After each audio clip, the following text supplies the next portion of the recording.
¿Qué tal, amigos?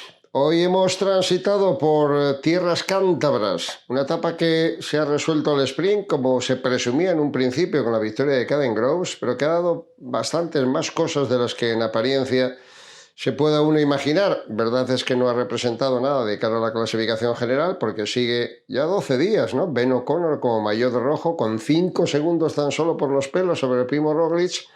Pero en fin, con un panorama al que nos vamos a referir de inmediato, yo creo que emocionante, ¿no? Porque hay ahí 4 corredores como mínimo junto a Roglic peleando por los 3 puestos del podio, en eso sin que haya que descartar alguna sorpresa que pueda producirse en fugas desde atrás, de fugas bidón. Pero bueno, ciñéndonos un poco lo que ha dado la jornada de hoy, ha sido verdaderamente meritoria, ¿eh? Porque vaya el agua que ha caído, vaya la situación peligrosa, vaya el recorrido, emboscada auténtica que tenían que afrontar los corredores, sobre todo en la primera parte, es lo que tiene el territorio de Cantabria, y vaya las condiciones meteorológicas que siempre influyen de una manera o de otra, ¿no? Porque acordaos cómo nos estábamos quejando hace poco más de una semana del asfixiante calor que hacía por Extremadura y por Andalucía.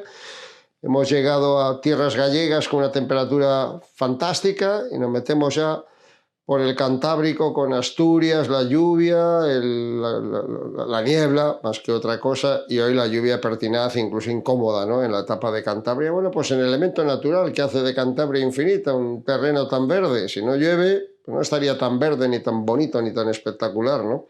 Ha llegado la carrera a Santander, por cierto, que hacía que no llegaba 20 años. Curioso porque en una época determinada Santander era parada y fonda en casi todas las ediciones de la Vuelta. Bueno, de hecho acumuló hasta 30 y tantas ediciones llegando a Santander, pero es verdad que en los últimos tiempos, pues, sobre todo en lo que hace al norte, casi siempre se buscan llegadas, bien sean en los puertos, bien sea en parques naturales, en los machucos, en Santander, en Peñacabarga, yo qué sé. Al final, las capitales, sigue habiendo finales en grandes capitales, pero no son, o por lo menos cada vez son menos frecuentes. Bueno, antes de entrar en otros detalles, la primera noticia del día de la que tenemos que sentirnos felices y orgullosos es del estado de salud de Wout van Aert. ¿Sabéis cómo lo dejamos ayer?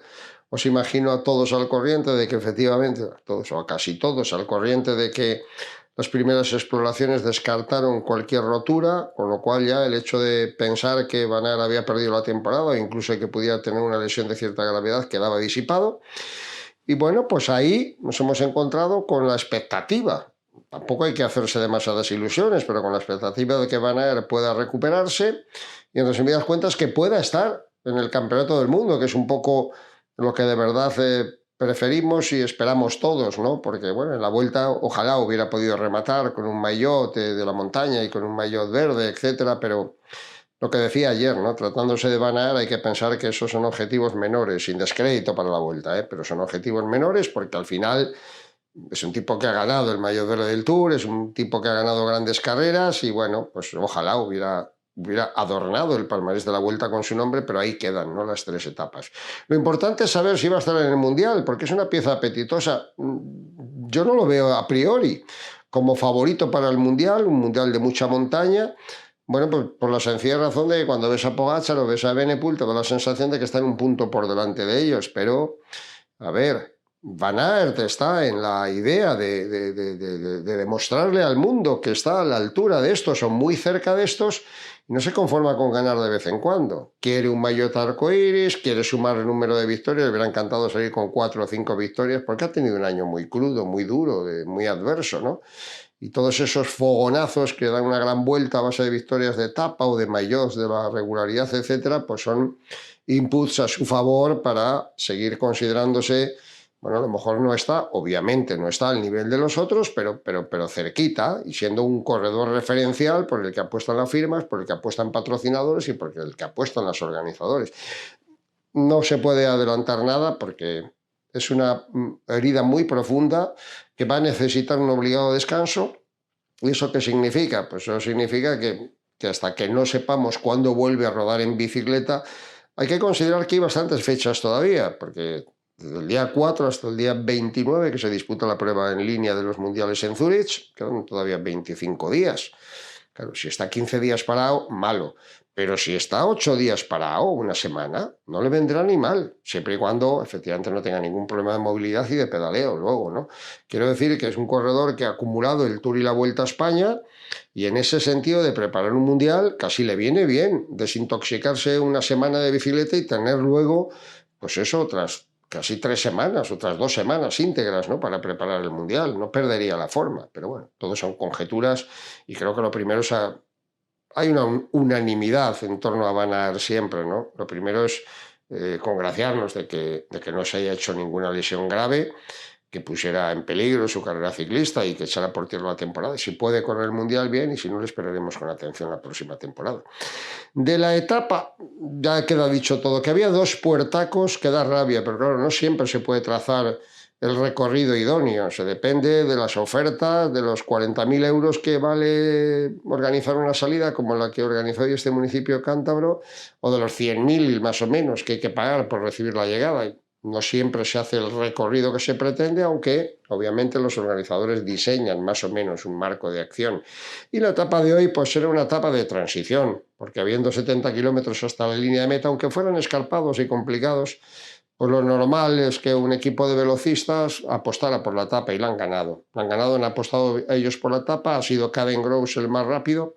Ha sumado 3 victorias, es decir, ha encontrado el premio a ser, digamos, el único velocista de verdad entre los grandes que ha venido a la carrera, porque los demás huyeron como el gato, ¿no? De un recorrido tan montañoso y en cierto modo hay que entenderles.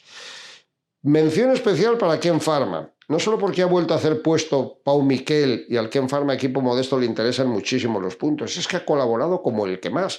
Es que si no hubiera sido por el trabajo fundamentalmente de Pablo Castrillo tirando del grupo en los últimos kilómetros, que los llevaba a todos con el gancho, a estas horas posiblemente los fugados entre los que se encontraba Xavier y Sasa, el corredor de Euskaltel, hubieran llegado a la línea de meta. Eran 4 corredores modestos de segunda fila, sí, pero tuvieron cerca la victoria y había que pelearla, porque entre los 2 puertacos de Marras, que eran terroríficos, 2 puertos de segunda, el primero con unos desniveles brutales, el segundo con el peligro de la bajada, un puerto que ya conocían los corredores. Bueno, al final también estaban muy lejos de meta y por lo tanto no había que... Yo creo que tampoco había que correr riesgos, fundamentalmente, ¿no? Porque me parece un poco temerario. Bueno, quiero recordar primero la etapa, con la victoria de Groves por delante de Bittner, Braet, el belga de Intermarché, hizo tercero, Pau Miquel cuarto, Strong quinto, Campenaers, que arrancó 2 veces ahí llegando a meta sexto, Plancar séptimo, Mathis Lever octavo, Livings noveno, Vera Sategui décimo y Mauro Smith, que también lanzó un ataque llegando ya en las calles de Santander, un décimo. En fin, meritoria, digo, la actuación de Pau Miquel y meritorio también el pelotón, porque se llegó con retraso, es verdad, pero es que se había dado una media muy superior a la posible, ¿no? Y máximo, no solo con el recorrido, sino con las inclemencias meteorológicas que se dieron en carrera, con las adversidades que encontraron los corredores, e incluso, si me apuráis un poco, con la falta de motivación, porque hay etapas también que el pelotón las afronta, pues como las afronta. ¿Quién va a atacar a 70 kilómetros de meta si tienes luego a un equipo de sprinters tirando para cazarte? Pues eso, y la inminencia de las etapas que nos quedan, el ahorrar energías para los grandes etapones que hay por delante, pues provocaban lo que ha ocurrido, que hubiera una llegada masiva, que hubiera una fuga consentida, que se la terminara cazando. Ha habido un punto de emoción grande porque les han cazado en el último kilómetro, pero también era consecuencia, repito, de que solo había en realidad un equipo. Luego trabajó DSM, luego trabajó también el Ken Pharma para echar abajo la fuga. Quería poner especial énfasis en lo que nos queda, ¿no? Porque hablamos siempre de la etapa del sábado, la del Picón Blanco, que vuelve a recorrer buena parte del territorio cántabro y sus míticas cumbres, y hablamos de la del domingo, que es una etapa contrarreloj de 24 kilómetros, pero se obvia la de Moncalvillo, que es la etapa con un puerto de primera que son casi 9 kilómetros al 9% como meta, y se obvia la etapa de mañana. Yo no creo que en la etapa de mañana vayan a pasar grandes cosas, pero conviene recordar 2 detalles.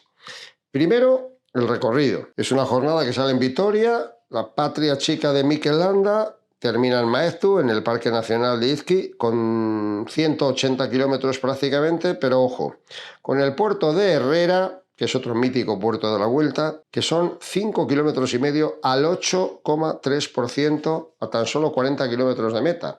Es muy probable que haya una fuga delantera y que esa fuga pues haga el paso y llegue o no llegue a meta, ya se verá. Quiero decir, no es una etapa tan fácil de controlar para los velocistas.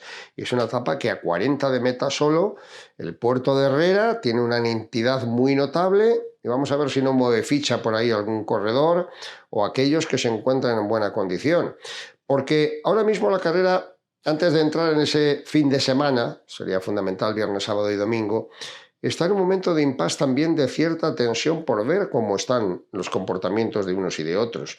Por ejemplo, habiendo visto ayer a Roglic y el otro día también andar con lo justo. La pregunta que nos hacemos todos es, a ver, Roglic está calculando simplemente, es decir, ha sacado de la experiencia de aquellos años en los que ganó la Vuelta un poco con angustias, o de la derrota que sufrió en la última etapa de aquel Tour ante Pogačar, y quiere dosificar esfuerzos, o por el contrario es un corredor que no está tan bien y tan fino. Pues a lo mejor mañana no lo creo, no habría que descartarlo, pero el viernes en Moncalvillo posiblemente sí haya que probar. La pregunta es ¿quién prueba?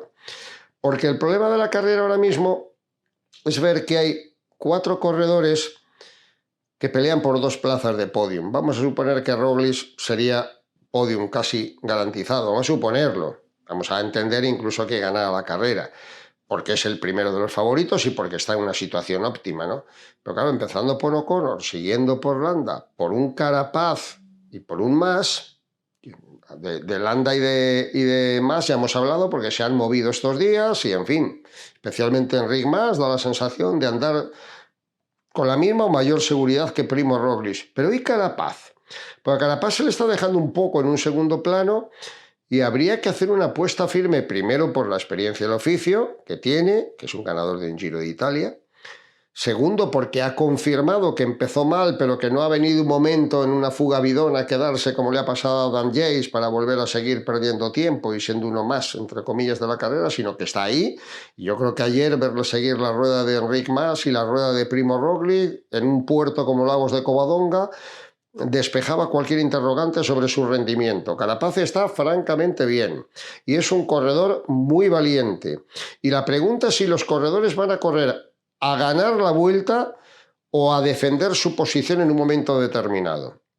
Recordad cómo está la clasificación general. O'Connor solo tiene 5 segundos sobre Primo Roglic. Primo Roglic tiene 1,20 sobre Enric Mas. Y Enric Mas, entre estos tres, Enric Mas le saca 21 segundos a Carapaz y le saca 53 segundos a Mikel Landa. No es que quiera dejar a los demás. Ahí recuerdo a Godí a 3,48, está Carlos Rodríguez a 3,53, está Skilmos, que viene de menos a más también, pero a 4 minutos. Está Lipovic a 4,27, Sivakov a 5,29 y luego Adam Yates, Sepp Kuss, que no parecen estar en la mejor condición, aunque Kuss sí es que ha elevado un poquito el nivel en los últimos días. Pero bueno, estoy haciendo especial mención de la escasa diferencia que hay entre Enric Mas, Richard Carapaz y Mikel Landa. O'Connor tiene una gran ventaja sobre ellos. Es decir, ahora mismo O'Connor tiene virtualmente perdido el maillot de rojo pensando solo en la crono final. Pero vamos a ver lo que pasa. Vamos a ver quién prueba a quién. Vamos a ver si a Roglic le ponen o no en apuro. Todos. Pero la gente ha puesto el foco en Enric Mas porque es ahí el que le está forzando un poco, o el que está más cerca en la clasificación general, pero no. Es que tanto Carapaz como Landa, etcétera, en aras a buscar pues el mejor puesto posible en la clasificación, deberían atacar. Y si atacan, no hay que descartar para nada que en un momento determinado Roglic pueda hacer crack. Yo no voy a decir dónde es el escenario. Hay etapas que, en efecto, con un único puerto como el de Moncalvillo, parecen ser favorables a Roglic. Hay etapas como la del Picón Blanco del sábado, de Burgos, Cantabria, con 5 o 6 puertos muy exigentes, donde parece que Roglic ha sufrido algo más. Hay una contrarreloj final que sobre el papel favorece claramente al esloveno, ¿no? Pero están las diferencias de tiempo, está la necesidad de la gente de moverse, está que podría jugar en beneficio de Roglic el hecho de que en un momento determinado, si no se ve a Roglic flaquear, jueguen a defender sus posiciones y le hagan el favor al líder. Es decir, cuando ataque Carapaz, que más defienda la suya, o cuando ataque más, que defienda la posición Landa, o que la defienda Carapaz, o que la defienda sobre todo O'Connor, que yo diría que a priori es el enemigo a batir. Por parte de Roglic, que teóricamente, solo hablo teóricamente, lo tiene fácil, y por parte de los otros tres, porque les estaría quitando una plaza del podium. Es decir, si dejamos a Roglic aparte, repito, más que por su condición, por la diferencia que tiene en la general y por la ventaja que tiene de cara a la crono, ahí hay 4 corredores peleando por 2 puestos de podium. Y ese también es aliciente, no es que esté un segundo y un tercero con la situación más o menos establecida y se vayan a defender, ¿no? Están todos muy apretados, especialmente Enric Mas, y repito, se ha puesto mucho el foco en Enric Mas, pero Carapaz ha ido de menos a más, se ha sentado, ha dado una muestra de solidez en los lagos y yo creo que es un rival a tener muy en cuenta. Y todo eso, pues todo eso está en plena efervescencia y nos induce, nos lleva a pensar y a confiar en que nos quedan 4 días de altísima competición, en los que estoy seguro que no nos vais a faltar. Gracias, como siempre, por hacernos esta compañía. Sobre rueda voy, bajo un sol español. Sobre rueda voy, bajo un sol abrasador.